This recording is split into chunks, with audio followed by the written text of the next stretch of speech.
That's Debatable is sponsored by MB&G. MB&G are specialists in the esoteric world of vehicle and furniture warranty insurance, delivering quite marvellous customer service, prompt claims payment, and a highly developed understanding of how to deliver these products in a way that is both compliant with the regulations and attractive to customers. To find out more, call Paul Smith, the Managing Director, on 07887 501 441. That's 07887 501 441.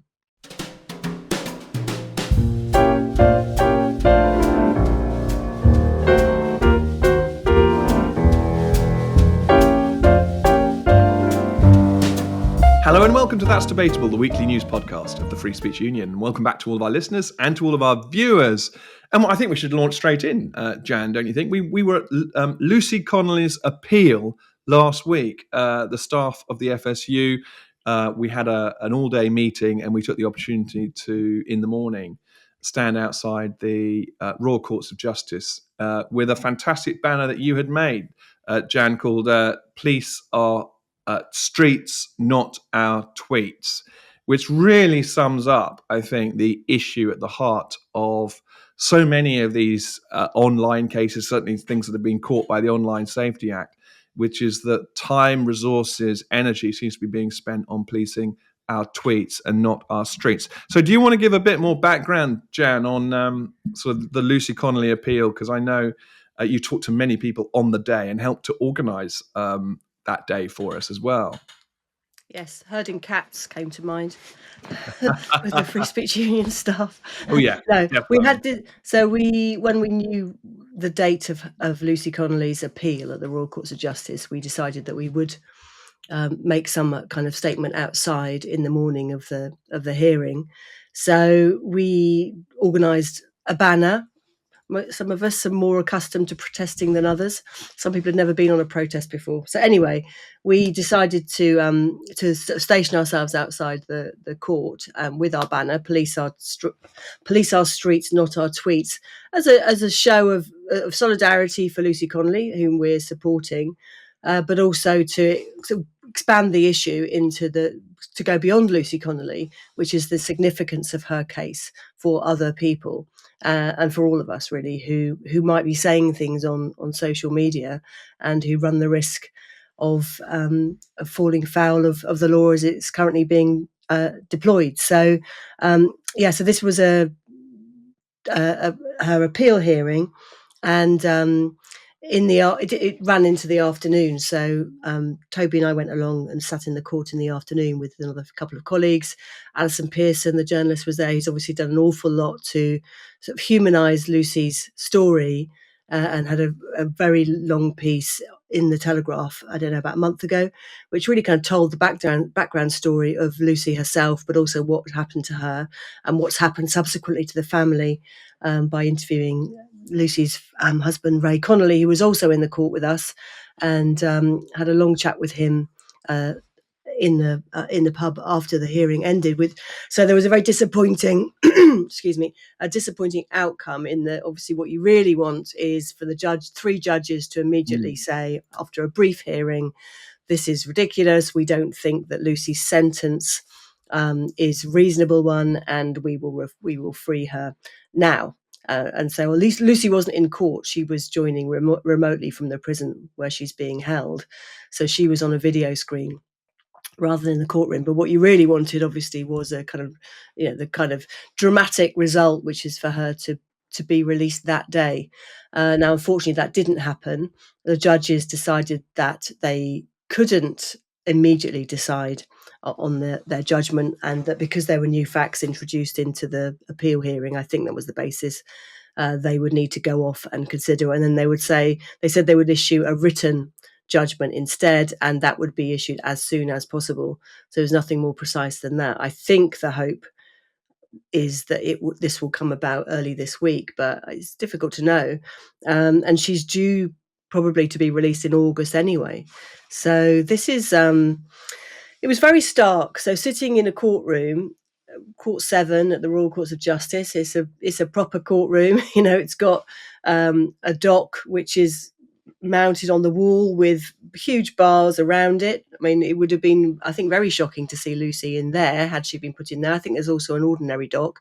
The gallery, public gallery, was full of people, reporters and supporters. And three judges, Adam King, the barrister representing Lucy, and then the Crown's barrister, who, when I was there, said very little really, just other than summing up. Quite a large part of the hearing, which I wasn't in there for, was Adam King, the barrister, cross-examining Lucy's original solicitor. Because part of the case for her appeal is that she was very badly advised as to the likely sentence that she would receive if she pleaded guilty. So there was quite a lot going on there, which is obviously a peculiar thing for one legal professional to query another, but very important because the argument of Lucy's defence or the appeal case is that she was very badly advised and didn't fully understand that she would receive the maximum sentence, which has turned out to be 31 months in prison, if she pleaded guilty. So her understanding was that if she pleaded guilty in August 2024, she would be out by Christmas, and that's what she was really hoping for. So she accepted under a lot of pressure of the circumstances, having not been released on bail following arrest. So she was in custody the whole time. So she accepted this guilty plea in order to get out as quickly as she thought she might. And it turned out to be a pretty disastrous decision in some ways, because she has then received this 31-month sentence and will be held for what looks like a year unless the appeal succeeds. So it's very interesting. It's always, I mean, obviously it's pretty shocking to see a normal mum sitting there in a flowery dress, in a room by herself, her husband sitting next to us, having to watch his wife, being cross-examined. But there seems to be two main legs to the appeal argument. One is that the timeline. So Lucy Connolly posted her very intemperate tweet, which she regrets posting and doesn't stand by, on the day of the stabbing of the three little girls who died, of 8 others who were injured, children, and then 2 adults who were also injured critically. So it's on that day when that news was breaking, that's when she wrote her tweet. She then took it down again 4 hours later, after having kind of collected her thoughts a bit and gone out, walked the dog, came back and deleted it. And then, because the next day riots ensued in Southport, initially the local mosque was targeted by people. And then riots then kind of ran in different places around the country, including Belfast and other cities, until the 5th of August. And obviously they looked very worrying. You definitely don't want mosques being targeted, regardless of what people think the truth of the story is. Obviously, it's a terrible thing to happen. And you don't want asylum hostels being targeted either. And that's what, Lucy Connolly's tweet was about. She was saying, burn them, I don't care. For all I care, the hostels can be burned, which obviously is you definitely don't want anybody following through on that action, on that tweet. But she withdrew the tweet, and, it's a bizarre thing where the state, the Crown prosecutor's saying, and she tweeted to her 10,000 followers, and then 310,000 other people saw the tweet. And you think, well, she can't possibly be held responsible for 310,000 other people. She maybe can be held responsible for what she initially said. But at the same time, the idea that the reach in that moment, when everybody was on social media trying to find out what was the story, what had happened here, and what the consequences were for the little girls and for the community, and also obviously about the perpetrator. So there was so much speculation. So the idea that somehow in the height of kind of social media activity, somebody can be held responsible for the reach that their tweet has is, to me, seems really silly. And then the other factor is that the mitigating circumstances which reside with Lucy and her circumstances, were not taken into consideration in the sentencing. So the fact that she's got a daughter who's only 11, 12, who's been without her mum now for a year, and that also she was affected very, very deeply by the fact that a number of years ago she and Ray Connolly, her husband, had lost a toddler, 19-month-old little boy, Harry, who had died in terrible, terrible circumstances as a result of medical failure. So she had a kind of feeling of being very let down by those in authority and being very mistrustful of them. So that, it was argued, was not taken into consideration in the sentencing. Allison Pearson followed up a couple of days later after the hearing last Thursday with an excellent article in the Telegraph, and we'll add a link in the show notes to that. And a couple of things that I really jumped out at me from that article. First of all, from Ray, when he heard on Thursday that Lucy was not going to be let out of prison that day, and still living with the uncertainty, obviously, of waiting for the result of the appeal panel. It's terrible, but it's not surprising, Ray sighed. Every time with Lucy, there's a delay or some reason why they won't let her have things. Other girls who have done far worse than her, drug dealers, violent women, they get bail, they get let out early, they get released on temporary license because they need to pay their mortgage or whatever, but Lucy doesn't even get released on temporary license to be with our daughter. And that really struck me. It's this sense of injustice that, yes, no one at any point in this has said that the tweet was not terrible. It was and including Lucy coming back and deleting it and then saying, yeah, hands up, that was not a good tweet in any way. But then to be treated in this way and seem to be treated harsher than so many other women in the same situation is something that I think so many people across the country are seeing, and that's of concern. And another part later on in the article is Allison herself saying, "I can't tell you how angry I got in that courtroom. No common sense, no kindness, no forgiveness, no mercy. What a chasm there is between the magnificently appointed wood-panelled legal bubble in which those clever men argued back and forth and the real world, where the majority of people simply can't believe that one horrible tweet posted in the heat of the moment and deleted within 4 hours gets a woman of previous good character 31 months in jail," which again gets to the heart of this.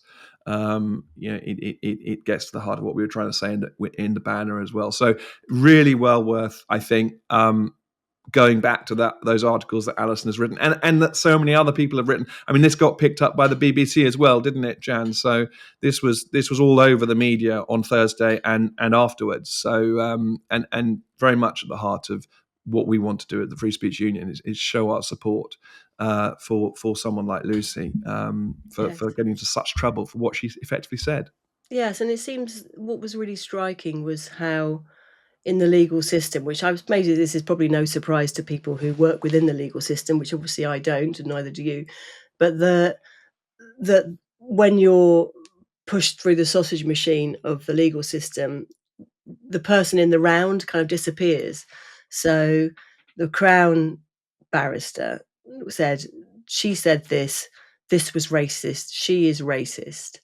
And you think that, well, it's a very sort of, it's such a, I don't like the word reductive, but it is reductive. I mean, the idea that the essence of a person is that they are racist is so obviously challenged in this case. And so the story that Allison Pearson has brought out in her reporting and was reinforced by what Ray Connolly was saying to me on Thursday was that Lucy Connolly had very strong opinions on immigration, and particularly illegal immigration, but she is not a racist person. She cares for children as a childminder, or did care for children as a childminder from all over the world, and was very much loved by the families and the children.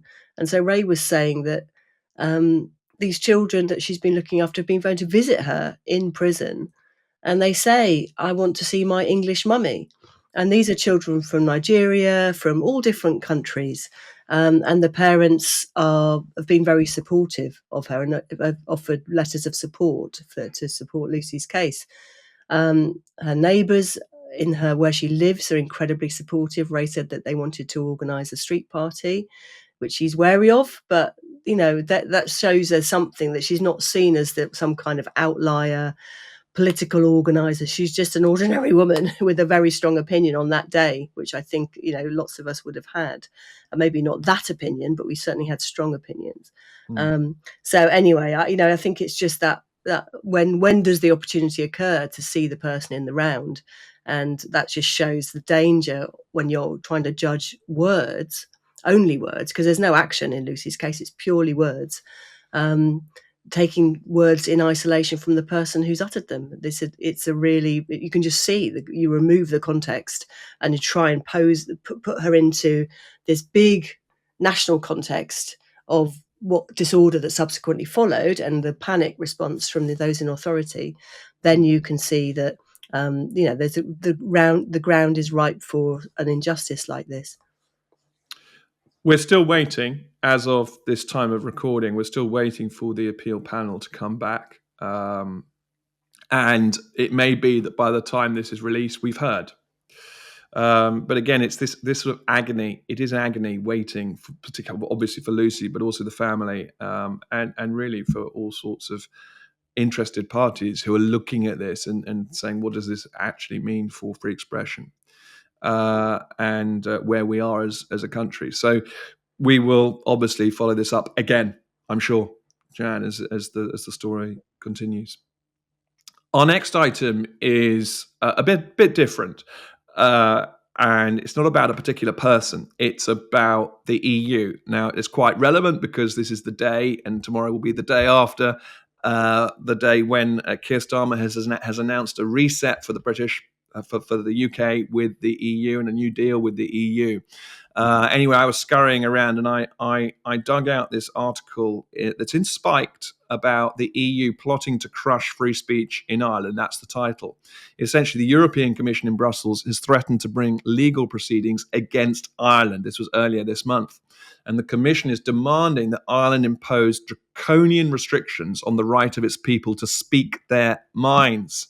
So existing EU rules on combating racism and xenophobia, that they're out there. And the Commission believes that Ireland is failing to comply with those. They were originally agreed back in 2008, and they're about criminalising race-based violence and hatred. Of course, that word hatred coming into play very, very quickly in this discussion, and the fact that actually stirring things up and hate speech are being conflated in certainly in my view. I think they're being conflated in a lot of cases.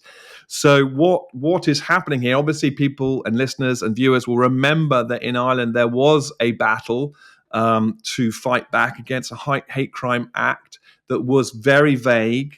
It wasn't clear what hate was. It wasn't well defined. And there was a win on that. It was pushed back and there were changes made to that. But now the EU is sort of lumbering into view for Ireland and saying, actually, you need to do more. And it raises all sorts of questions in terms of who decides on hate speech, who decides on what the laws are going to be on hate speech. And in this world with organizations like the EU, we've talked about the United Nations and their view on hate speech. They have whole rafts of documents on hate speech. The first thing that strikes me when I think about this issue is that free speech becomes watered down and watered down. So it gets put everywhere as a right. Obviously, it's an Article 10 right of the European Convention on Human Rights. But it becomes qualified because all the players, all the other people in the room say, well, in our circumstances, free speech, of course, we're for it. But, and then the qualification comes along. And so when you have these supranational organizations, the whole idea of free expression just inherently gets watered down. I think it's a bit like that theory that organizations try to be virtuous and over time they drift to the left. We see that all the time, this sort of constant drift to the left of institutions and organizations if they are not carefully watched and kept to their original brief. Similarly, I think supranational organizations will constantly water down free speech. And so you can line up Article 10 with the First Amendment of the US Constitution, and they are just so different. And another example of this would be the Digital Services Act, which again has meant that multinational companies like Twitter, like Facebook, are at risk of having to censor their users in order not to be fined because of the new rules around hate speech and unacceptable content or illegal content. And we've seen this with the Online Safety Act, and we've talked about that, the international effect of a piece of domestic legislation, meaning that little forums like the Hamster Forum we talked about before, having to be shut down. They just can't risk running those forums in Britain. But I think that's the first thing that strikes me, that in these supranational organizations, things get qualified and the right to free speech gets watered down. The second thing is the multi-front battle that we are facing. So I've mentioned domestic law there. I've mentioned EU law. I've mentioned things like that are happening in the UN, guidelines that are being set out.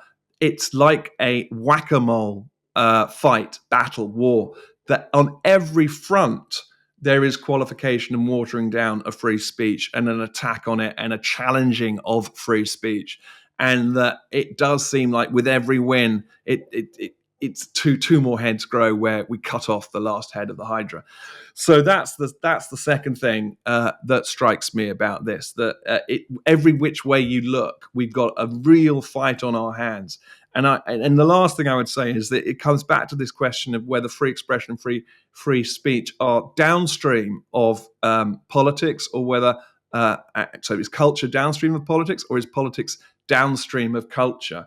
And this is a never-ending chicken and egg discussion that I think comes up in so many of our events and so many of our discussions, and there's no definitive answer. But in these scenarios where you're fighting on so many fronts, it seems to me that culture really has to be at the heart of this. The politics is a real fight, but the culture is the waters in which we swim. And the reason I think that so much of this fight is so hard is because we are fighting a culture battle, a cultural war. I mean, I'm trying to avoid the phrase cultural war, but that does seem to be what we're fighting. We're fighting against a culture that does not actually believe in free speech anymore. And I think that is, again, a big part of why this is happening in the background. So that's a huge, big walk through the garden, Jan, of free expression and free speech. But this article really got me thinking. I could not believe that the Commission is now threatening legal action against Ireland because they don't have enough hate speech. And in the context where these organizations are not going away, they're going to stay, they're going to be as important as ever they were. In that context, what a fight we have on our hands is where I got to. Yes. Well, I think it's what it made me think about was how you can have something as nebulous as opposing hatred, suppressing hatred, held up somehow as a universal or European value, which cannot be nailed down. And the idea that in every country across the whole of Europe, there can be an agreement on what's hatred. I mean, it's bizarre. And, that prejudice can be somehow internationalized and defined in an internationalized way. We all know that in every country there are prejudices against different groups, different kind of ethnicities, people inside, outside. This is the kind of history of every society. So the idea that somehow you can have this imposition from the supranational level of a universal definition of what hatred is and who should be protected from it is really just a tool. It's a tool for squashing national sovereignty. I mean, it just is really clear in this case. I mean, they've already done it to Ireland in the past over their referendum on withdrawing from the EU. So this kind of yet another attempt to squash at national level what a parliament and a people have decided. I mean, it's really quite extraordinary. And in the name of minorities, in the name of protecting minorities, minorities and women, obviously, who are not a minority. But so, based on race, kind of persecuted minorities historically, like Roma, they always invoke Holocaust denial. which I think, yet another very, very dangerous case in which kind of the rights of Jewish people to be protected is somehow kind of distorted through this lens of speech. And then you end up really setting certain groups up to be the target of those groups that are more prone to prejudice and hatred, because they see that the suppression of their own speech coming in the name of those minorities that they don't like. So it really does just make things much, much worse. So there has been in the past a very effective campaign against, obviously, the hate crime bill in Ireland, as you said already. So maybe this can be another sort of impetus towards that kind of very effective campaigning, which would be very good. And with the additional oomph of resisting the EU. I don't know what will happen. I don't know what the dynamics are like in Ireland, but I do know there's obviously huge social conflicts which are being suppressed equally by the national elite as well. So questions of immigration, and just last week there was a story about the Irish Higher Education Authority, which was enforcing what's called the Athena Swan Island Charter upon every university. So every university would be required to sign up to an affirmative approach to gender and lots of different kind of issues. So this sort of tendency all the time to homogenize and to suppress is obviously is very obvious when you see it in Ireland, I think, because it just because of Ireland's peculiar relationship with the EU, I guess. It took me back to Jacob Mchangama's book, Free Speech, which actually was the very first event I ever went to at the Free Speech Union, where one of the big theses that comes out of his book, and it is just called Free Speech, is that free speech and free expression and the right to free speech has been the way that minorities have fought for their rights in countries, whether it's apartheid South Africa or so many other examples that he draws out. And this is where I think this whole is free expression downstream or upstream, is culture downstream or upstream of politics is so important, because again, that is not understood in our culture. We're no longer living in a culture that truly understands what can be achieved through free expression, true free expression, to say the unorthodox and to go against homogeneity and the things that are unsayable. So the importance of being a heretic. And yet, as you say, because we don't understand that culturally, because so many of these people, on a good day, I would say our elites just don't understand it. On a bad day, perhaps our elites understand it all too well, the power of free speech. That's another question for another day.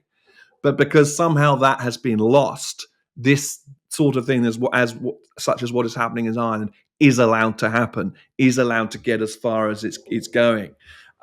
With probably, let's hope for lots of pushback. Let's hope that we are going to get a lot of pushback. But it does seem that we're getting very late in the day now for saving some of these very, very fundamental things in these supranational organizations. And supranational blocks, or whatever we want to call them, before I stray into the world of total conspiracy theory. But it does start to make you wonder how all of this is happening. Well, like I say, they understand exactly what free speech does. I don't think it's that they don't understand it; it's that they do understand it, and it's potentially hugely disruptive, of course.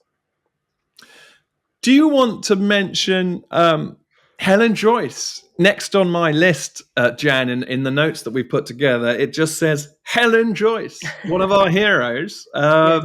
But you wanted to mention her, I think. I just wanted to mention, I'm sure everybody who knows who Helen Joyce is will have realised that she was finally invited to be on the BBC last week. I mean, unbelievable, that woman who wrote the book. So probably there's her book called Trans, and then there's Kathleen Stock's book, Material Girls, which were the kind of the guiding lights, if you like, for the gender critical movement, for that, and for others who wanted to find their way through the incredible confusion of the sex gender issue. Helen was had never been invited on the BBC. It's just, I mean, people kept saying, and not only that, she had never been invited on Woman's Hour, BBC Woman's Hour on Radio 4. And last week, it was last Wednesday, she was finally on. It was just so refreshing to hear something so clear on an issue that everybody is just being confused about. And you think, I mean, obviously, we are non-partisan on this issue, as we always say, but nevertheless, there has been a one-way traducing going on of the advocates of a particular side of this debate. It's only one side that has had people trying to get them arrested, trying to get them banned from Twitter, actually physically protesting their public meetings, threatening them, punching them in the head. This has been entirely one way. So in that sense, I have no compunction about, well, whatever the word is. I'm unreservedly on the side of those who've sought to speak in a responsible way on this issue.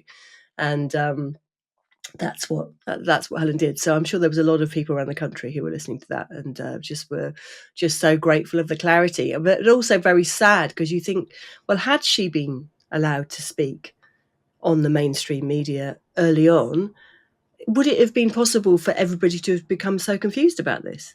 If that clarity had been there early on in the debate, we would have been in a really different place. And that's really, it's a very tragic situation. I think a lot of people felt this after the Supreme Court judgment, which is, this was just unnecessary. And it's been, the situation has been so bad because the suppression of free speech was absolutely part of the technique used by one side of this debate in order to try and win its case, which of course it couldn't win its case. So therefore it used suppressive tactics. And, it's been disastrous. And it just shows you, going back to your previous point, the importance of free speech in order to thrash out difficult questions and to shine a light on things that potentially are otherwise incredibly confusing. Can I plug Andrew Doyle as well, Jan? Because he was on Free Speech Nation last night and had a long segment, having hosted that show on GB News. He was then invited back, and Josh Howie was interviewing him, and he brought another perspective to this, which is that those in the particularly gay men camp are seeing their own rights kind of squashed in the middle, because people are looking at the madness of the activist world and then saying, right, we want none of it.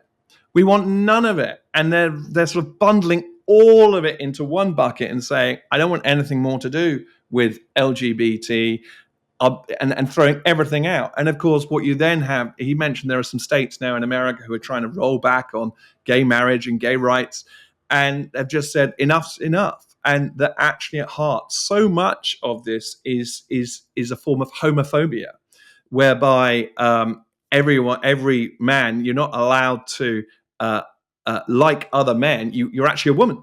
This whole oh no, we can't be dealing with you being gay. We're going to have to turn you into a woman. And that in itself is a new form of homophobia. Well, none of this is a new form of misogyny. None of this is a new form of homophobia. None of this is a new form of any kind of hatred of a group. These are just recycled versions of things that have been around for time immemorial. But he really made a powerful point, I think, in that segment, much more powerfully than I have just made there, about how actually it's led to a new misogyny and it's led to a new homophobia. And I thought, well, that is, again, to your point, crystal clear. Andrew thinks so clearly, just as Helen Joyce thinks so clearly, because it's been muddied and confused at every step by the activists. So you have to be so sharp to cut through it, and to go back to first principles and to stick to those first principles in a way that cuts through. But both those individuals do that so well. And we have Andrew Doyle at an event coming up, don't we, Jazz? So you can even hear the man himself very soon. Yes, Thursday the 29th of May. I think we mentioned this last week. So what would have been solely an online event, thankfully, has been converted into a hybrid event. So it will be in person with Andrew there in a big room with lots of scope for a big audience. His book will be there on sale. He will sign it. He and I will be in conversation, and there'll be wine. and then online people can join as well by Zoom. So if they go to the newsletter from Friday, and it will be repeated this Friday as well, any emails that come through from FSU events that I send out will have the link to join on Zoom, but also to buy tickets via our website. So I think it will sell out. So it's in just over a week's time. It's Thursday the 29th of May. I think it will sell out. So get your tickets now if you're thinking of coming. Bring along your friends. You're very welcome to bring anybody you want to. Get your ticket, and it will be a really fun night. I'm sure it'll be a very entertaining conversation, and then with a social afterwards if you can get there in person. If you're online, you'll be able to put your questions to, or we'll take as many questions as we can from the online audience as well, and put those to Andrew. So that's really great. And there's a couple of other events as well. So this Wednesday night, we're up in Edinburgh again. So I think it's only 3 weeks since the last one, or maybe 4 weeks. We're up there for a very interesting debate about religious expression. In Scotland in particular, there's a kind of particular features of religious expression in Scotland that don't really arise in England. So I think it will be a really interesting specialist discussion, which will nevertheless be interesting to lots and lots of people. So that will be in person, again with a kind of sociable aspect afterwards, and then a video of that will be made available to members afterwards. So there's a few tickets left for that. So do get your tickets now if you're thinking of coming. That's Wednesday night. And then we've just announced that on Wednesday, the 18th of June, we'll be going to Dundee for the first time. So I've never been there at all, actually, but we'll be going there as in official capacity as the Free Speech Union for one of our speakeasies, and that will be a really great debate. We've got a lineup of big hitters. So we've got Joanna Cherry, Casey, formerly MP for Edinburgh South West. Obviously, lots of people know who Joanna Cherry is. We've got Dr. Claire Methven O'Brien, who's a lifelong human rights advocate, and she is a reader in law at the University of Dundee in their law school, and she's also a member of the Scottish Human Rights Commission. So extremely well qualified people to speak on the question of freedom of speech and human rights, how the two interact. And there'll be a lot of disagreement because we know that some people are big fans of human rights, of the ECHR, other people who are free speech advocates, want us to pull away. So probably coming from that camp is Dr. David McGrogan, who writes, I think he writes quite a lot for Toby's Skeptics, Daily Skeptic. He's Associate Professor of Law at Northumbria Law School. And then a return visit by Professor James Allen, who a lot of people I know really enjoyed hearing speak at the event we did on free speech and kind of basic right, a Bill of Rights, our Bill of Rights debate. James Allen debated that in London a few months ago, and he's coming back to the UK, so he's going to be part of that panel. He's very, very funny and entertaining and extremely immersed in this debate. And on top of that, it's going to be chaired by Toby. So if you can get to Dundee on Wednesday, the 18th of June, do come along to that. And we're hosting it at the university, which is great. And then we'll all be heading off to a local bar for a drink afterwards. There's a recurring theme here. Brilliant. There's a lot of pub visits after those events, I imagine. Yes. But that's it for today. Thank you to all of our listeners and to all of our viewers, and we will speak to you next week. Thank you. Bye-bye.